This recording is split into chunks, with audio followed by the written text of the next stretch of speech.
Hey guys, my name is Elijah Sansom. I am a physical therapist. I've been one for over 15 years and I'm also a rock climber. I've been doing that for more than 10 years. I wanted to talk to you about ClimbWise climbing education. I am the creator of that, and we educate rock climbers and also Ninja Warrior athletes in injury prevention and also in training tips for various obstacles. So today we're going to be talking about the warped wall and how to do a real good warm-up to prevent tearing your Achilles tendon. It's really important to have strong calf muscles when dealing with the warped wall, but it's also important to have good flexibility in your calf muscles, because if you're missing one or the other, you're setting yourself up for injury. Just today I saw a guy trying to do the warped wall, maybe for the first time, maybe he had tried it a couple other times, but it's obvious that he was a novice, and he just went full blast at it, ran right at it, and just popped. We see so many times on the series that people would tear their Achilles, and then they rehab from it. But I want to show you how to prevent that. It's really best that you have strong calves to be able to do the warped wall, and really flexible calves. If they're really weak but flexible, that puts you at risk for injury, ligament injury, that type of thing.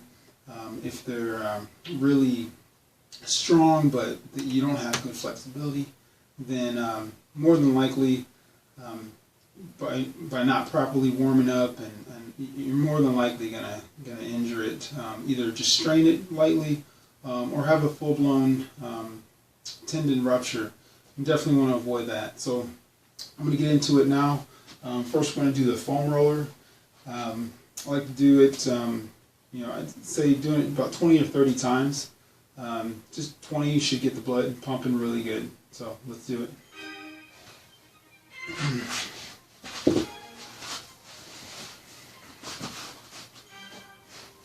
So you start about mid-calf for the placement of the foam roller. Lean back and just roll it out. If it bothers your wrist, you can get on your knuckles. That's a good way to do it. But it's really critical to roll out those calves. Roll it so your feet are straight, pointing towards the ceiling. And then also turn them out a little bit, roll it, and then turn them in a little bit, roll it. So if you do all 3 directions, you get 10 straight forward, 10 out to the side a little bit, 10 inward. There's your 30 reps. Next thing is just a simple calf stretch, but you want to do a dynamic calf stretch. That's going to help kind of get the joints fired up and ready to respond. So you could do it on a step, you could do it on the warped wall itself. I definitely recommend, if you're going to do the warped wall, doing this dynamic stretch on the warped wall would be ideal, because that will give you that full motion that you may experience while you're doing the warped wall. So you're going to go into a position where your heel drops down. If you're really inflexible, I wouldn't recommend doing the warped wall until you get your calf stretched out to a decent flexibility. If you can't go more than 90 degrees with your ankle, you definitely shouldn't be messing with the warped wall. You're setting yourself up for injury.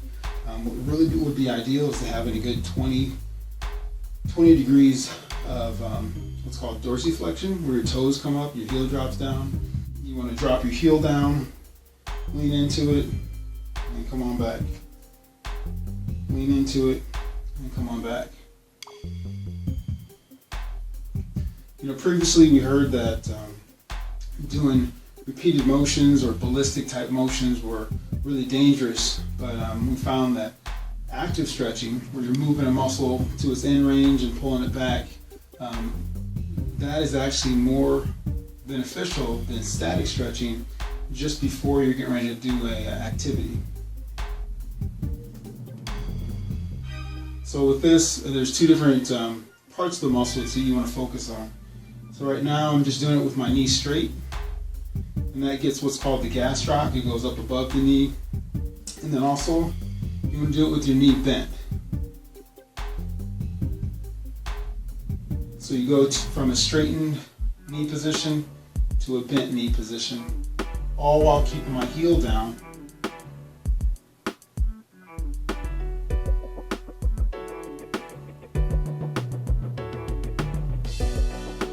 You're going to do each of those about 20 times a piece, obviously each leg.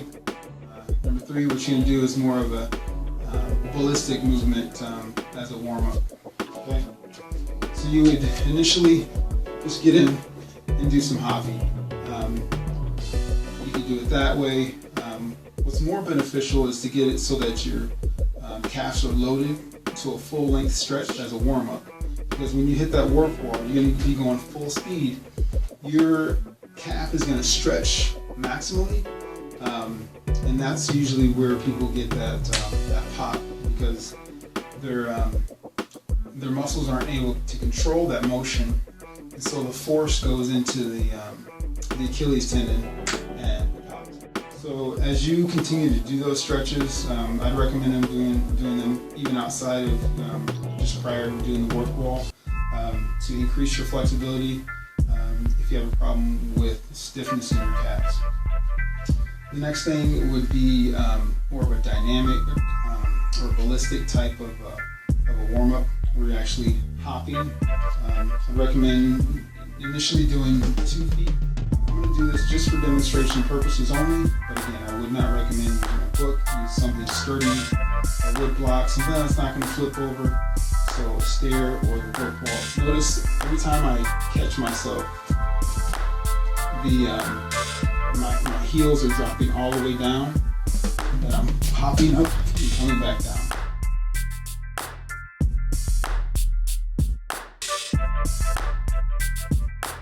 Once you've done the 2-step hop, I work on 1-step, 1-foot hop. And again, you want your heel to be all the way down so that your calf is maximally stretched. And then popping up from there and coming back down.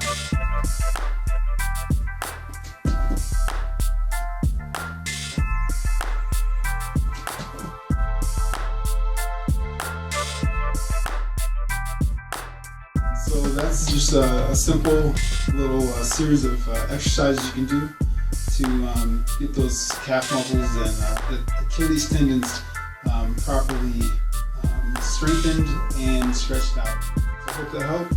If it did, please message me or at least like this video.